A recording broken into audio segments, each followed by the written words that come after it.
click out of this one.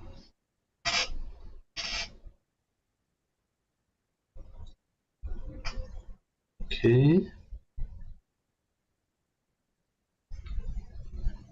I believe we are live.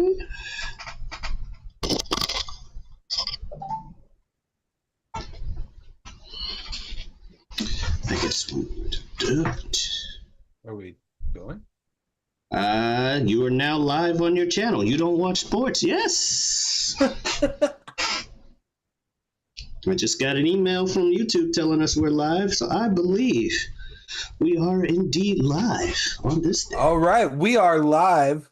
We're going to try this out. This is the first time ever, folks. A live You Don't Watch Sports. It is Saturday, October 19th, and you are watching You Don't Watch Sports right here on the Feo Grande YouTube network. I am Bill Smith, as always, joined by the man, the myth, the legend, Big Ugly himself, Omari Ellis. Omari, how was your sports week, baby? Oh, it was good. Some good games last week in the NFL. Obviously, MLB playoffs going on. Some stuff's been going crazy. We'll talk about it. It's good. All right, we will absolutely talk about it because we cover 3 topics here on You Don't Watch Sports, just to sprinkle a little sports information into your conversation, as we are the guiding light to the sea that is casual sports talk. Topic number 1, Omari, NFL is going strong, and I know you got some things to talk about with us, so get it going. Oh, yeah, and we'll start it off immediately. So those Jets, we've been talking about them all season because they're a storyline, whether or not we like their quarterback or not, and they ain't been doing that good. That said, after a trouncing last Sunday, they decide to get some help from the Raiders in Davante Adams.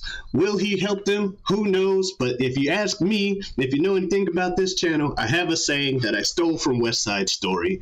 When you're a Jet all the way. I don't think Davante Adams going to the Jets is going to suddenly make the Jets a good team because they are the Jets. That said, speaking of the Raiders and Davante Adams, Davante's former team has a new minority owner. I'm sure this will make you happy. I am no longer a Raiders fan because their new minority owner is a different number 12. Haha, segues. Different number 12. The number 12, if you ask anybody. Mr. Thomas Edward Patrick Brady. There. Why would this make me happy? I don't know. You give me flack for not liking the guy. Everybody gives me flack for not liking the guy. I'm assuming they like the guy. If anything, this makes me happy because in a weird, sick way, I enjoy your pain when it comes to Tom Brady. That's the thing that I enjoy about Tom Brady. That's the thing that I like most about Tom Brady is that Tom Brady takes sleep away from you for some reason. But yes, the Raiders get a new minority owner in Tom Brady. He cannot, but this does mean good news. Very interesting for his broadcast career, right? Like that's what I read as the interesting wrinkle in this whole scenario. Broadcast career, it does confirm he can no longer play.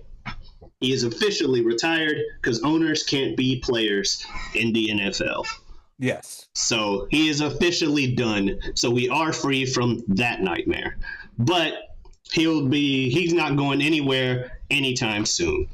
Anyway, the details I saw on his broadcast segment are very interesting. Like now that he is an owner, he can't attend other teams' practices.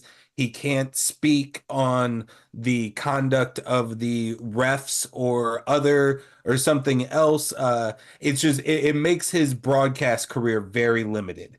And the man does love attending other people's practices. He got a gigantic contract. So I think there were talks of we're all kind of waiting for Fox's statement on this development. Yeah. So that's happening there with Mr. Thomas Patrick Edward Brady, or Thomas Edward Patrick Brady. Sorry, don't let me get this man's name wrong. I'll really have the people coming after me then. Meanwhile, speaking of receivers being traded, we have Bills. The Buffalo Bills are like, hey, y'all, the Jets, I see y'all trying to get a better receiving core. Not so fast. We're doing it too. They get Amari Cooper from the Browns. The Browns have not been doing good this season for obvious reasons. Mr. Deshaun Watson is Deshaun washed up, cannot play, worth a damn. And it's good because he's not a good human being from everything that we've heard, allegedly. I say allegedly for legal reasons. Anyway. Bills currently first in the AFC East, Omari. This move, does it elevate them into a different echelon of teams in the league, or are they still just likely to win their division? Like, how much does this move the needle? I don't think it moves it too well. I think it confirms. Okay. I think it confirms that the needle doesn't move as far as the AFC East goes. Okay. They've been at the top of the AFC East for a couple of years now. So, and been a playoff contender, Super Bowl contender. At this point with the Bills, it's what are you doing for me in the playoffs? Exactly. And they're trying to get that little extra bit of playoff push, but they're a championship contender for the past few years. But that window is closing with Josh Allen. We mentioned it at the beginning of the season. I think they're trying to keep that window propped open a little bit longer. So that's what I think with that. But Browns, much like the Panthers with the Red Rocket being a dud, I'm going to tell you, Browns fans, as well as Panthers fans, you're done for the season. If you didn't think it so week one, I'm telling you now. Pack it up. See you next year. Speaking of teams that may need to pack it up, the Cowboys, what is going on? You got devoured by the Lions, like almost 50 points to like a very bad score on the other side, barring some garbage time drive. But oh my goodness, the Lions ate the Cowboys. I saw that game as it happened. Good job, Lions fans. Finally, you got a team on your hands, and you are dominating right now. However, it did come with a cost. Aiden Hutchinson, one of the main stars of that defense, injured his leg, out for the season on a freak play. His leg swung into another guy's leg, and he's out for the season. Rough. Tell you who's not out for the season, and in fact, their season seems to be picking up the most of speed. Lamar and King Henry up there in Baltimore, the Ravens, one of our teams on this channel. Absolutely. Seem to be picking up speed now after an ominous start. Last week, Derrick Henry took a couple of games to acclimate with his new team, and then boy has he been shining. Oh yeah, well Derrick Henry's he's an acceleration type deal. As the season goes on, he seems to get better and better.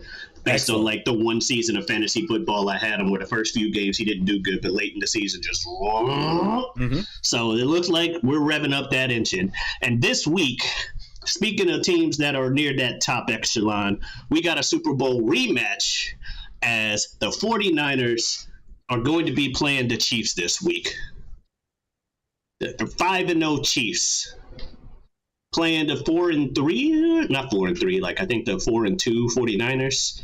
Let's see right here. I should know better than that. The 3-3 49ers, who don't have a McCaffrey, but are still, since McCaffrey got injured, still been winning games. Purdy being the most bipolar of, do you like him, do you not like him? People are like, oh, Purdy's good. Purdy ain't He's got that Mr. Irrelevant tag on him. I will always root for him to do successful because I think it's hilarious to just have a guy. If a guy goes from being Mr. Irrelevant to Hall of Fame quarterback, I want that to happen. And I want him to trademark the name Mr. Irrelevant and throw it in people's faces. Like, oh, I'm Mr. Irrelevant. Count my rings type shit. It ain't gonna happen, or it might happen. I hope it happens. It's unlikely to happen. Following a bye week for the Chiefs. You'd think with a veteran team and then a coach like Andy Reid, very hard to approach one of those teams following a bye week. But oh yeah, no, the Chiefs coming off a bye week, like you said, I see the Chiefs winning this Sunday, especially with the aforementioned McCaffrey injury and everything. And the Chiefs, we know, are a very solid team, regardless of how Mahomes is playing at the start of the season. By the time playoffs kicks around, he and Travis are going to be back in gear. They're going to continue playing the solid football that they do play, and they're going to be a force to be reckoned with. any wrinkles they had in their game got ironed out in that bye week. Look at the Chiefs to come back strong for the second 2/3 of the season. But yeah, that's what I have for football and the NFL topic. Perfect. Let's move on to the MLB, Omari, because baseball is hot in these streets. Playoff games are viewership is at all-time highs for our recent modern television viewing standards, and baseball is hot again. That may be because we have two New York teams and an LA team and a Cleveland fan base that is strong and wide across the Ohio area and surrounding states. So we're getting a lot of good matchups, but we're also getting incredible games. Kind of two different versions of baseball on either side of the coin. In the National League, the New York Mets versus the LA Dodgers. Currently, the Dodgers lead the series 3-2 games. They only need one more to move on to the World Series. But these games have been kind of blowout versus blowout. 6 versus 2, 8 versus 2, 11, 12 to 3, or 12 to 6, I think was the game the other night. So these are kind of blowouts. Cleveland, New York. New York currently leads 3-1. But the last two games have been incredible back and forth battles, nail biters to the very last pitch, single run games. I score a run, you score a run, I score a run, you score a run. Incredible baseball going on. Humongous ratings. Everyone that you expect to perform is performing when the spotlight has hit them. Shohei Ohtani with multiple home runs, Pete Alonso, Francisco Lindor with big giant moments, Aaron Judge, Giancarlo Stanton. All the stars are playing at their peak potential, and we just have a lot of amazing baseball. Awesome. This weekend we have games going on today. The Yankees at Cleveland are facing up again. If the Yankees win, they are on to the World Series. Cleveland still needs to win 3 games in a row at this point. Cleveland. And then tomorrow we have the New York Mets in LA versus the Dodgers. That one is 3-2. So the Dodgers 1 win away from the World Series. The New York Mets still need 2 games in a row to stay alive in this season. And that is our look at the MLB playoffs, Omari. For our third season, or for our third seed, it is kind of semi-tradition for this to be our wrestling topic, and there's a lot of interesting wrestling going on right now that I wanted to talk to you about. 2 different things where they're taking some different approaches, and it's really making interesting results. First thing I want to talk about is over in AEW, the transition they're making after Wrestle Dream. If you haven't seen Wrestle Dream, the heavyweight championship was transitioned to Jon Moxley, who is the leader of the Blackpool Combat Club, who has recently become full-on villain status. And this week's Dynamite is probably one of my favorite Dynamites I've seen since starting to watch this. And then this promo to open up Dynamite is one of the most interesting wrestling video pieces that I have ever seen. It's very impactful. I would suggest everyone to go out and see it if you're interested in wrestling and you haven't seen it yet. And then later on in the show, they basically wipe out the entire locker room of all the good guys in the show, promising what Jon Moxley or fulfilling the promises that Jon Moxley alluded to in the opening promo. Omari, I know you've always talked about Jon Moxley. What are your thoughts on this new angle? Yeah, I have always been a fan of Jon Moxley as well as the Shield. And I love this kind of Moxley, the fucking rambling. I'm crazy, but I'm doing this for y'all type shit. I like that, of them, or just in general, since the Shield days, which I'll touch on the Shield days because of an interesting thing someone pointed out to me on Twitter in a second. As far as this promo goes, I like the idea because he's coming at it from I'm trying to bring pure wrestling back to AEW type deal. And when you see AEW's critics and stuff, I'm not saying the critics are right, but one of the big arguments is the heavy amounts of silliness. I'd like to argue that all wrestling is silly, to some degree, but whatever. I do also understand it makes sense from a logical standpoint, and those usually make the best heels. The heels who are simply telling you the truth, whether you and it's like not it or even not. so much. Not the truth. Let me not say the truth. It's not even so much all of the silliness. He did refer to that in that promo of like dancing when there's no reason to dance, celebrating when there's no reason to celebrate, kind of things. But it's also just this viewpoint that like these like indie darlings that kind of came in, your Orange Cassidys, your Daniel Garcias, your Darby Allens, came in and were at a level and then have become stagnant, and have not surpassed into the next level, and so which he is also wants true. To. I want to see them do better. I like all three of those people. There is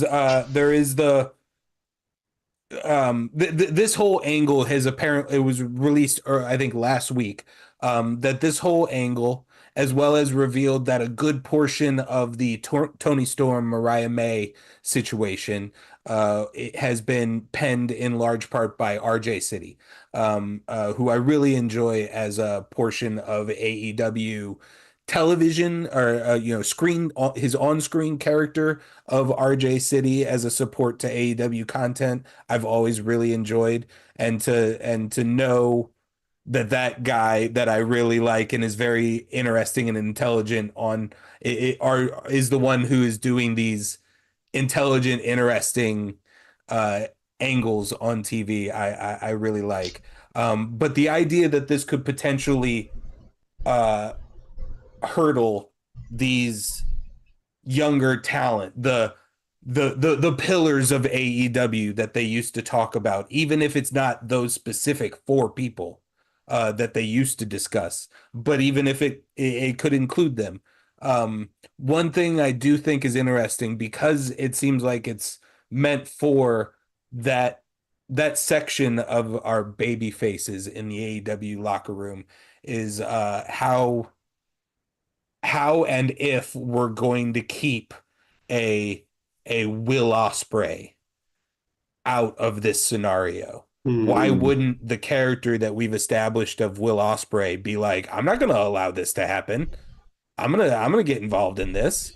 And then you have a Will Ospreay Super John, because they have built John Moxley to be Super John Moxley. Well, I mean, he's a 4-time AEW champion. Yeah, and there aren't, I don't think, any others.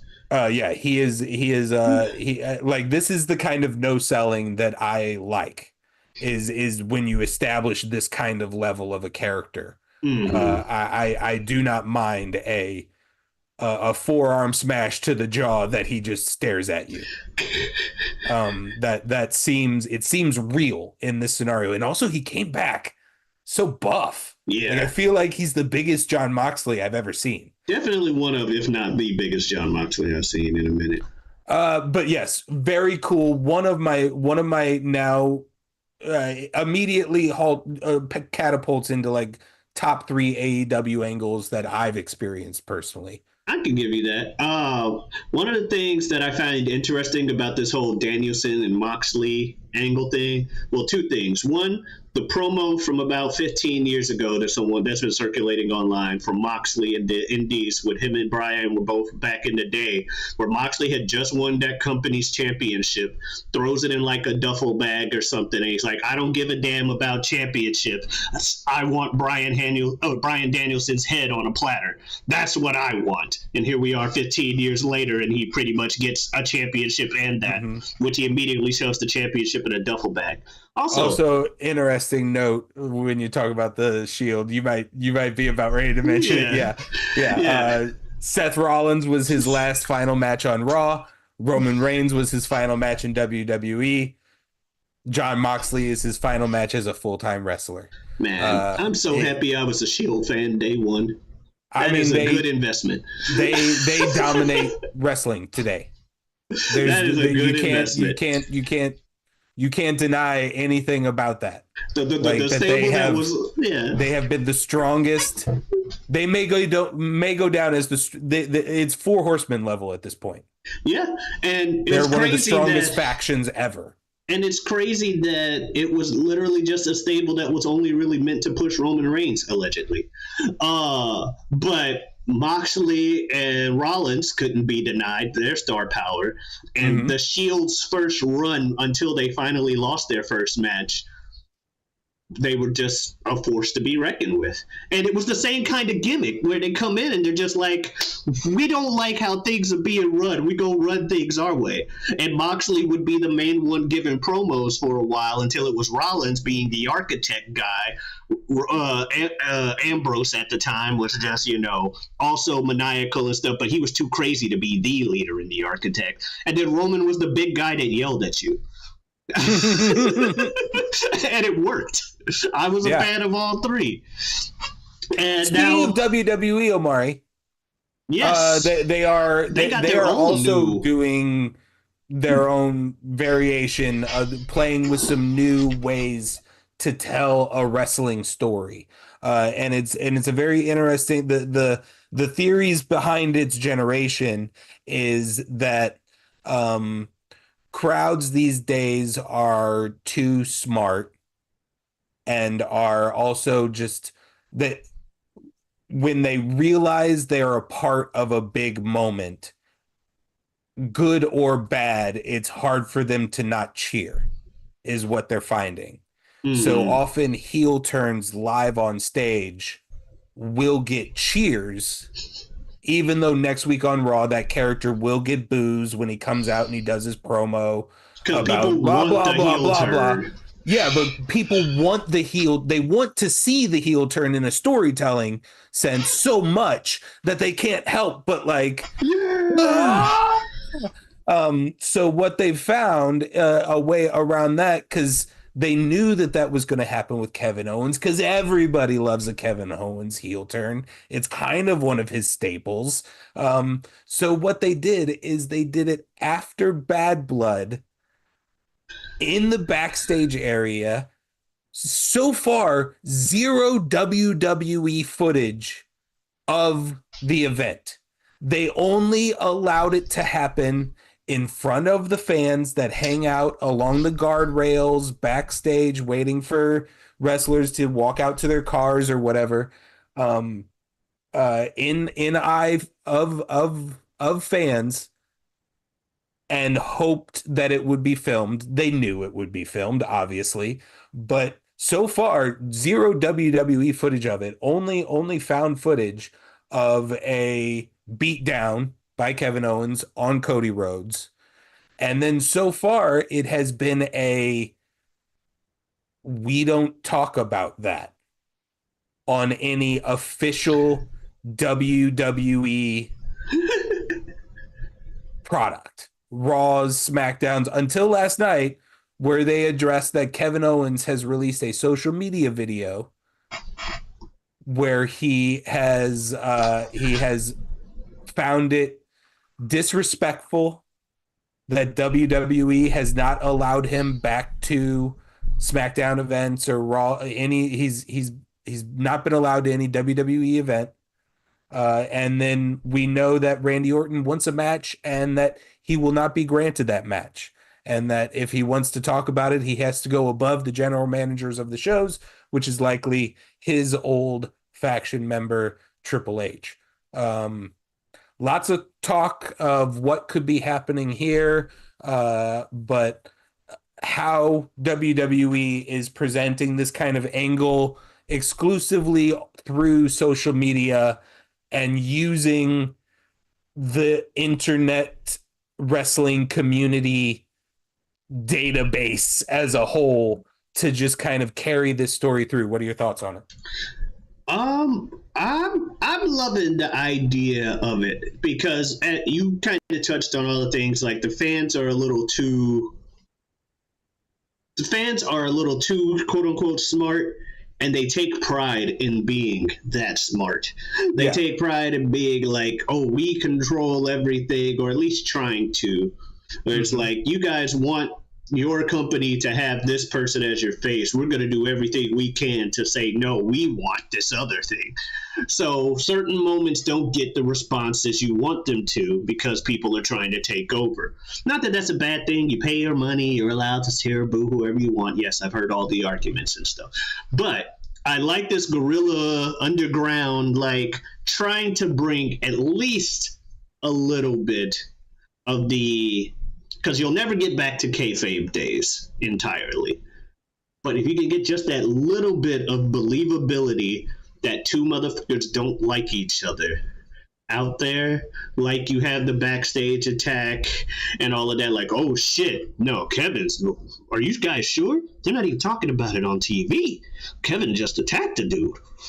Oh, that may not be, so I like that they try to get that little bit of doubt in there to where it's like, what is real and what isn't? Because those always make for the best story. So any story that has some aspect of realism, though, like you said, this is clearly still staged. It's a Kevin Owens staple. He does not keep friends for a long time. One of his most popular betrayals was literally in an event called the Festival of Friendship. So he does not keep friendships long because that's just what he do. And then I think he attacked Randy backstage too, didn't he? He also, I skipped over that. Randy trying to, his current tag team partner, they've been tag team a lot, have even had joint shirts released in the last calendar year.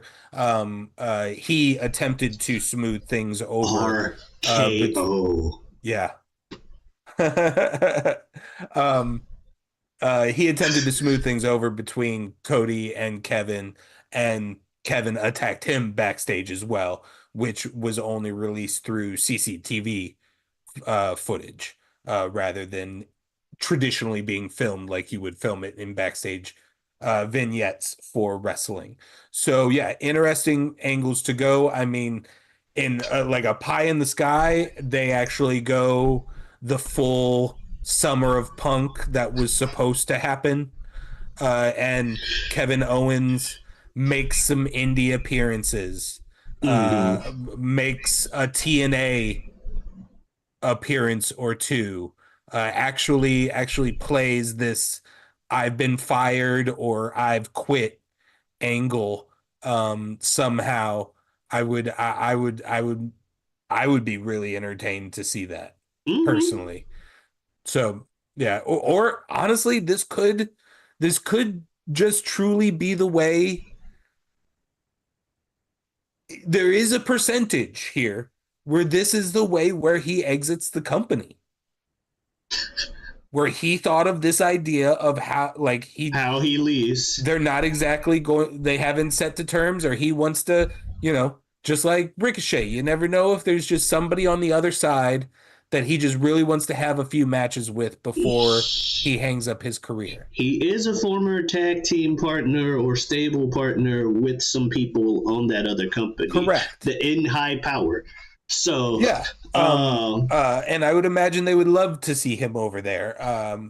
Over the years, every time there's been a contract deadline or something, they've teased the ideas of him leaving and coming back to be with them and stuff. Like they'll post like Mount Rushmore pictures or something like that due to some shit that they had back in the indie circuit. I don't know indie shit. But the bottom line is they like playing with that idea. So if it does happen, I wouldn't be surprised if he left. At the same time, Stone Cold, he's allowed to use the stunner in WWE. So even though he's not the champion, since that's all the internet wrestling community seems to care about, to act like someone's being pushed or not. You gotta have a belt. The motherfucker is a former champion. He's had belts, and he's on TV enough and been given the good graces to use a fucking stunner in WWE. He's a pretty big name. He got to debut by beating the shit out of John Cena. That is also not something a lot of people get to do. So, and he will probably, at this point, he will likely be the person who had Stone Cold's last match.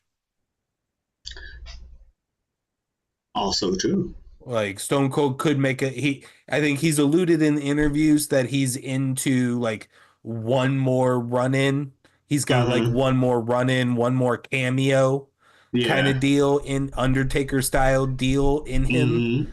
But beyond that, and that he would like to make that happen within the calendar year, I think is what he was saying. Like I think he was like, yeah, Vegas, that's only blah blah blah. That's a 4-hour drive up that way. Blah, blah, blah. So I think that's in the potential, but he's never gonna have a match again. So Kevin Owens will also go down as the last match of Stone Cold Steve Austin. Yeah. So that's a badge right there that they've also given him. Yeah, so he can go either way. He can go have fun with the boys, or he can still be a big name, even if not the biggest. But this storyline's just starting. Who knows where that'll take him? Or maybe they're trying to get that Stone Cold style thing of, hey, ticking time bomb, stage hazard. Did you roll the Stone Cold check? Oh, he came out to stun you. Like, that's a thing that happens with Stone Cold in the past, and everybody loves it. Everybody loves a stunner. Everybody always has. But both companies, AEW with this Moxley shit, the Tony Storm shit, and everything else they're doing right now, they got the Hurt Syndicate there and everything. They're finally picking back up. Well, I say finally, like I haven't been paying slim attention to them, but they're getting that light, that hey, new direction, new eyes, so people can fully enjoy what you AEW fans are already enjoying. You can actually share it with others. That's all. I'm not saying anything against the quality of the matches. I've already gone on record numerous times saying about AEW's quality. I just want the viewership to match the quality. I want the competition to be a competition.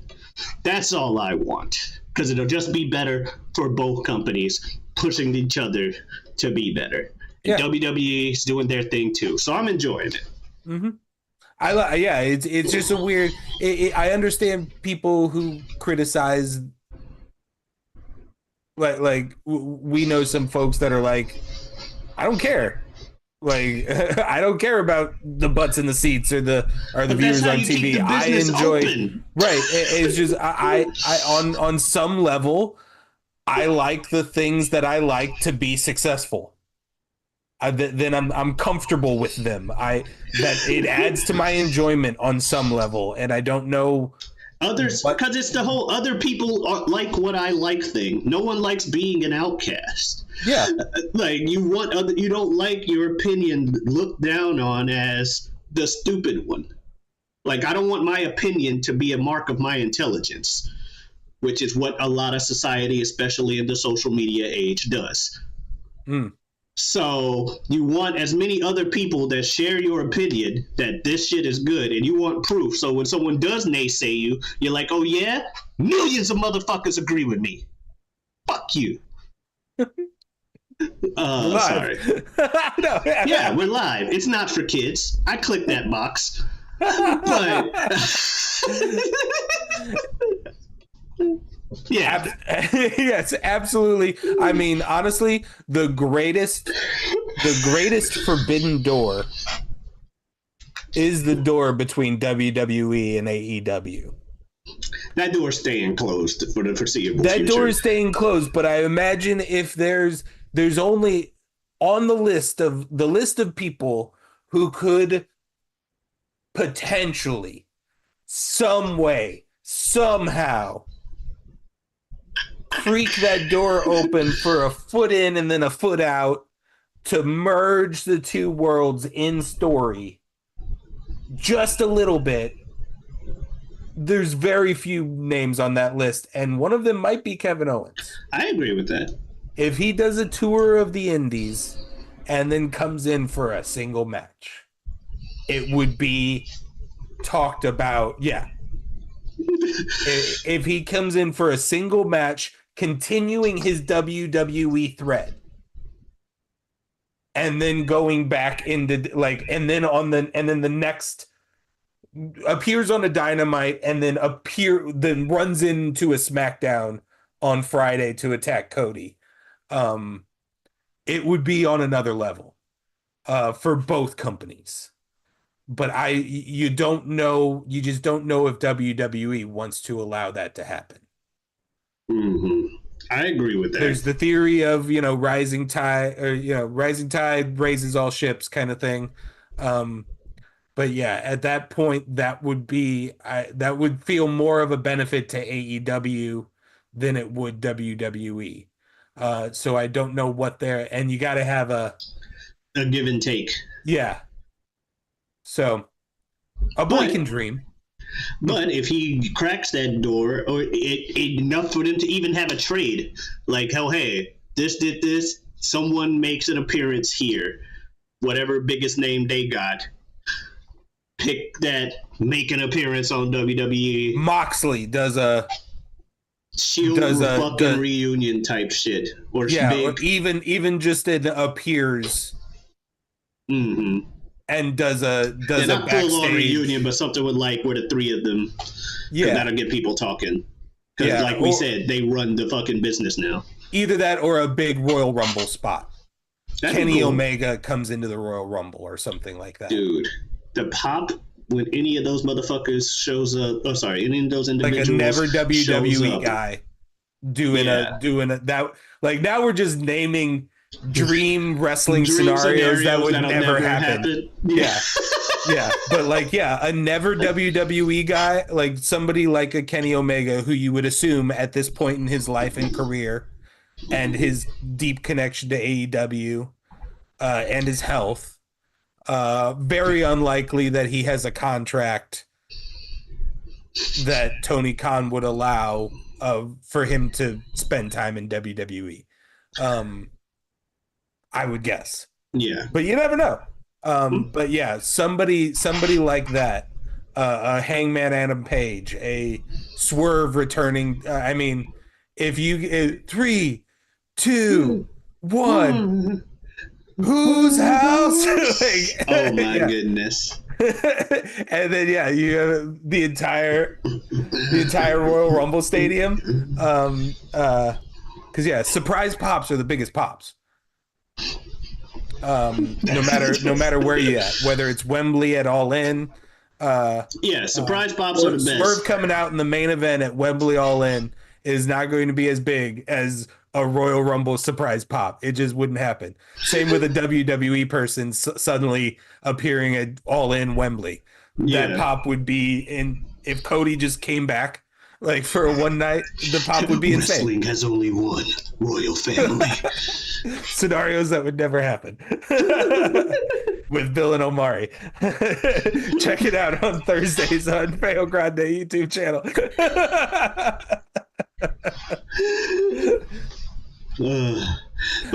You know what? If you want to check us out on other things, occasionally on Mondays we have a show called Mock Draft where we draft things back and forth, and it also has a through line of a fantasy wrestling league that we have going on where we have drafted wrestlers and we earn points for their wins and losses and special matches and if they hold championships or not. It's really cool, and we're going to be returning to that shortly right after Survivor Series, so stay tuned for that. We also have on Tuesdays, this guy hasn't seen, where we trade movies or TV shows or music or films back and forth that one guy has seen and the other hasn't, just to broaden our film and watching horizons. Lots of fun 80s and 90s and anime and all kinds of Oscar winners and spooky movies, all in a huge, humongous catalog over there on This Guy Hasn't Seen.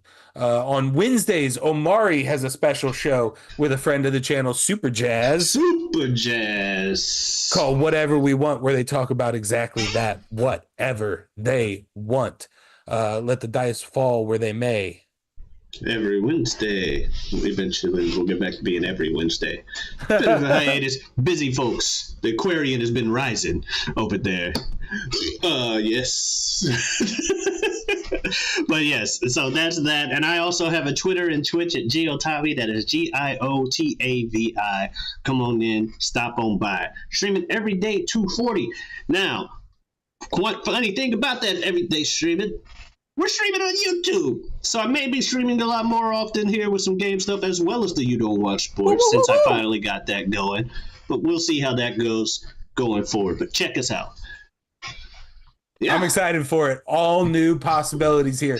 Thank you for not joining us on our first ever live show. Hopefully this is cataloged here in the background, and stay tuned every Saturday as we bring you You Don't Watch Sports. Have a good sports week. All right. Adiosness.